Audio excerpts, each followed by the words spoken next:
Imagine dedicar sua vida inteira a levar esperança ao mundo, e mesmo assim carregar no coração um peso constante. Será que aqueles que ouviram a verdade permanecerão firmes até o fim? Depois de enfrentar perseguições, apedrejamentos e viagens exaustivas, o apóstolo Paulo não estava preocupado com fama, poder ou reconhecimento. Havia algo muito mais profundo inquietando sua alma. Em diferentes cidades, pessoas haviam abandonado antigos caminhos para seguir a Cristo. Homens e mulheres que agora enfrentavam oposição, dúvidas e provações. E Paulo sabia que a fé recém-nascida precisava ser fortalecida, protegida e guiada. Foi então que surgiu um novo propósito em seu coração: voltar e visitar cada uma dessas igrejas, para ver se aqueles irmãos permaneciam firmes na fé. Mas o que parecia ser apenas uma nova viagem missionária, logo se transformaria em um momento decisivo na história da igreja. Uma discordância inesperada dividiria dois grandes líderes da fé. Um jovem desconhecido seria preparado para se tornar um dos mais importantes colaboradores do Evangelho. E acima de tudo, uma mensagem poderosa começaria a se espalhar com ainda mais força pelo mundo: a mensagem da cruz de Cristo. Porque foi ao olhar para a cruz que muitos corações começaram a compreender algo que nunca haviam entendido antes: o quanto Deus ama a humanidade e até onde Ele foi para salvá-la. E é exatamente aqui que nossa história começa. Antioquia ainda respirava o fervor das vitórias espirituais quando uma inquietação santa tomou o coração de Paulo.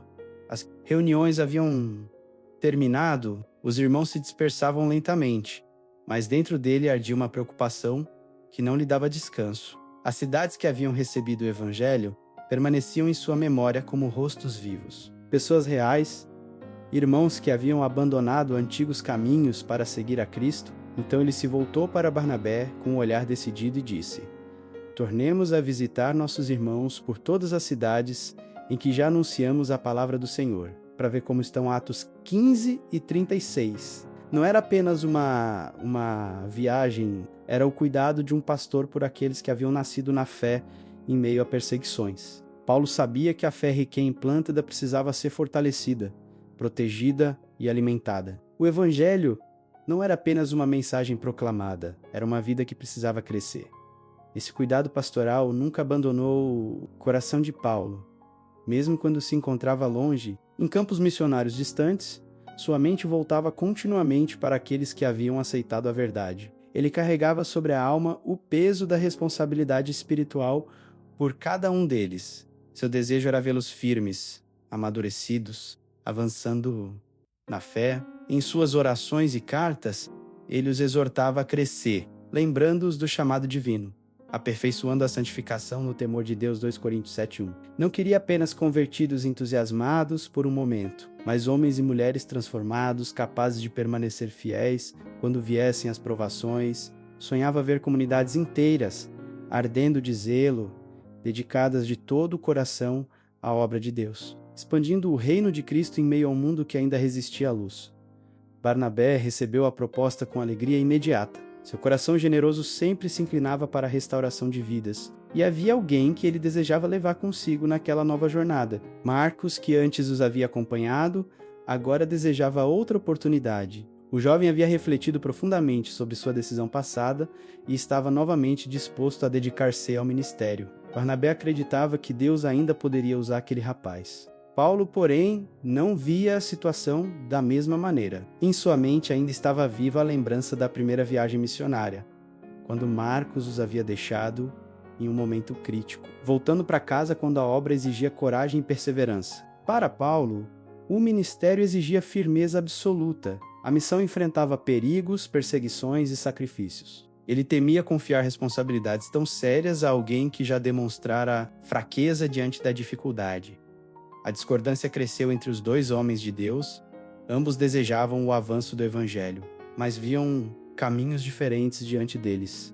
Barnabé enxergava potencial e redenção em Marcos. Paulo via o risco de fragilidade em uma missão que exigia coragem até a morte. A discussão torna-se tão intensa que chegou o momento inevitável em que precisaram seguir caminhos separados. Assim, cada um permaneceu fiel àquilo que queria ser a vontade de Deus.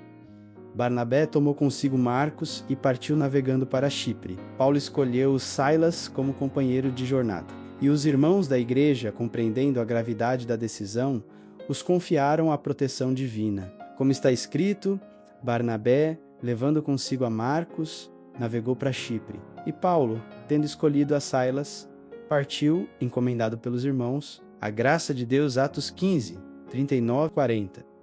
Assim começou uma nova etapa da missão. Paulo e Silas seguiram pelas regiões da Síria e da Cilícia, visitando comunidades de crentes que haviam surgido em meio à oposição e às dificuldades. Em cada cidade fortaleciam os irmãos, encorajando-os a permanecer firmes na fé que haviam abraçado. A jornada finalmente os conduziu novamente à região da Licaônia, às cidades de Derbe e Listra. Para Paulo, aquele lugar carregava memórias intensas. Foi ali que multidões enfurecidas haviam se levantado contra ele. Foi ali que pedras haviam sido lançadas com violência até que pensassem tê-lo matado. Muitos jamais voltariam a um lugar onde quase perderam a vida. Mas Paulo retornava sem hesitação. O amor pelos irmãos era mais forte do que a lembrança da dor.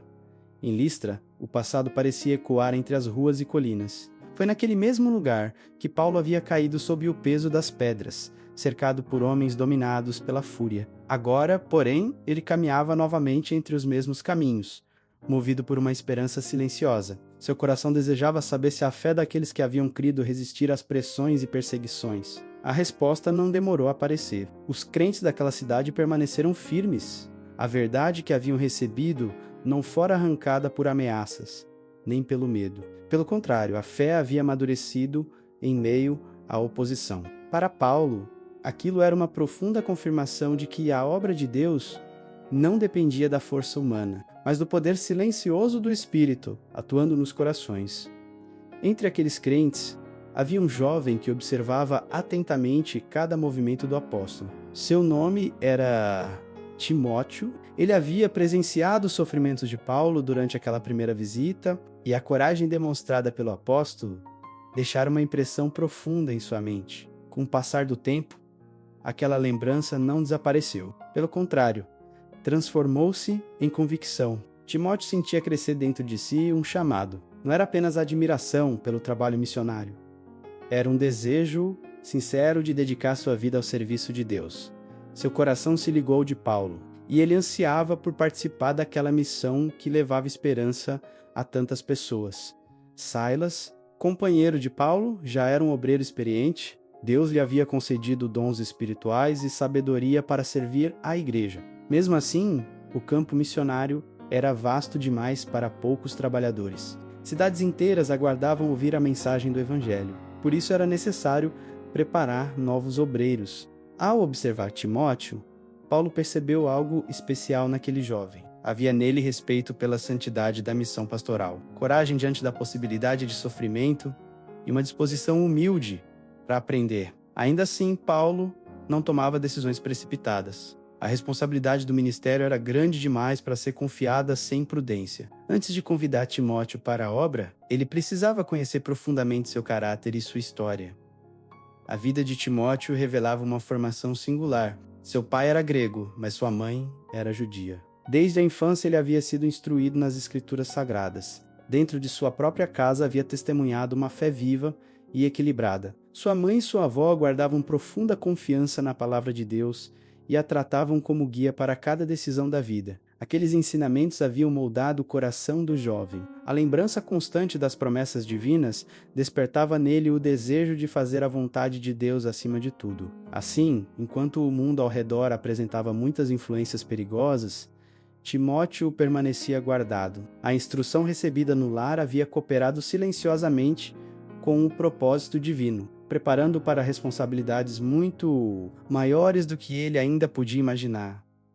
Paulo observava atentamente aquele jovem de espírito tranquilo e olhar atento. Quanto mais conhecia Timóteo, mais percebia nele qualidades raras: fidelidade, firmeza e lealdade. Não eram qualidades que se exibiam em palavras grandiosas, mas que se revelavam em atitudes simples e constantes. Assim, o apóstolo decidiu levá-lo consigo como companheiro de trabalho e de viagem. Para a mãe e a avó, que haviam dedicado tantos anos à sua formação espiritual, aquela escolha foi uma recompensa silenciosa. O menino que elas haviam instruído nas Escrituras agora caminharia lado a lado com o grande apóstolo dos gentios. Timóteo ainda era jovem, quase desconhecido, mas sua vida estava firmemente alicerçada nos princípios aprendidos desde a infância. Por isso, mesmo diante de responsabilidades tão grandes, ele as assumia com humildade e espírito ensinável.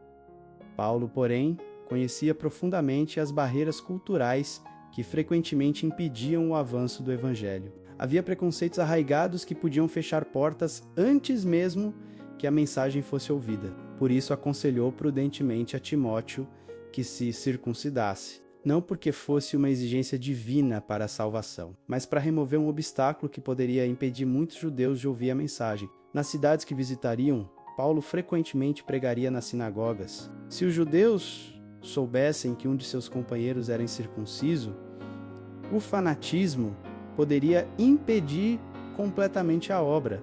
Assim, para não levantar barreiras desnecessárias, Timóteo aceitou a decisão com espírito humilde. Paulo continuava ensinando que a verdadeira questão não estava na circuncisão ou incircuncisão, mas no Evangelho de Cristo. Era a graça de Deus, manifestada na cruz, que possuía o poder de transformar vidas.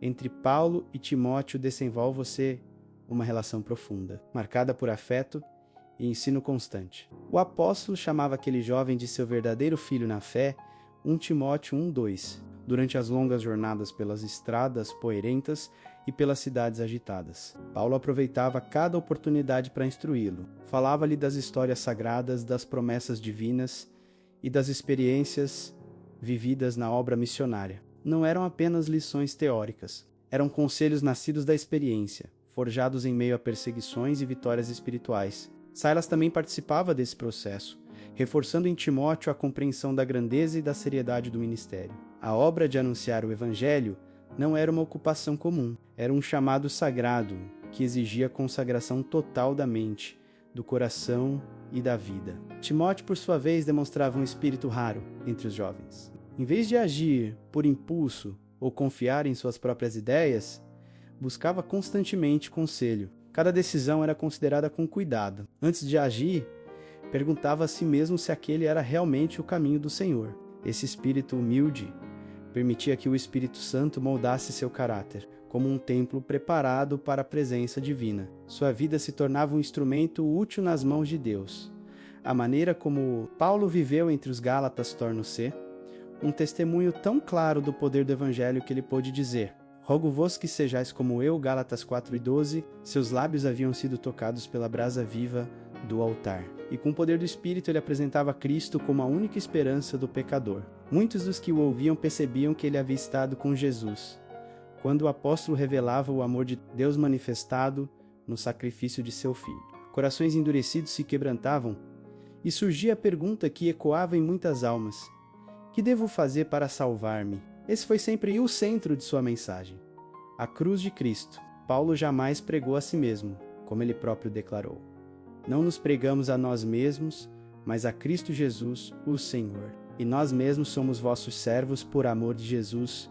2 Coríntios 4:5. Para ele, toda a luz espiritual vinha daquele momento em que Deus fez brilhar a glória do Evangelho na face de Cristo. A cruz revelava o amor infinito do Pai. Sem ela, não haveria esperança para a humanidade. É por meio dela que somos reconciliados com Deus, recebidos novamente em sua presença e restaurados pela graça. Quando o pecador se aproxima da cruz e contempla aquele que morreu para salvá-lo, encontra perdão, paz e nova vida. Por isso Paulo podia declarar com profunda convicção: longe esteja de mim gloriar-me, a não ser na cruz de nosso Senhor Jesus Cristo. Gálatas 6:14. A luz que brilha do Calvário transforma aqueles que a contemplam, e aqueles que recebem essa luz não podem guardá-la apenas para si, devem levá-la ao mundo, revelando aos que caminham nas trevas a esperança que nasce do amor de Deus manifestado na cruz. Antes de encerrarmos, se esta história tocou o seu coração e fortaleceu a sua fé, não se esqueça de apoiar este conteúdo. Deixe o seu like, porque isso ajuda o vídeo a alcançar muito mais pessoas que também precisam ouvir a Palavra de Deus. E se você deseja continuar acompanhando essas histórias bíblicas profundas, narradas de forma envolvente e fiel às Escrituras, inscreva-se no canal e ative o sininho para receber os próximos episódios desta jornada pela Bíblia. Ainda há muitos momentos poderosos dessa história que vamos explorar juntos. Muito obrigado por assistir e que a luz que brilha da cruz de Cristo continue iluminando o seu caminho hoje e sempre. Nos vemos no próximo vídeo.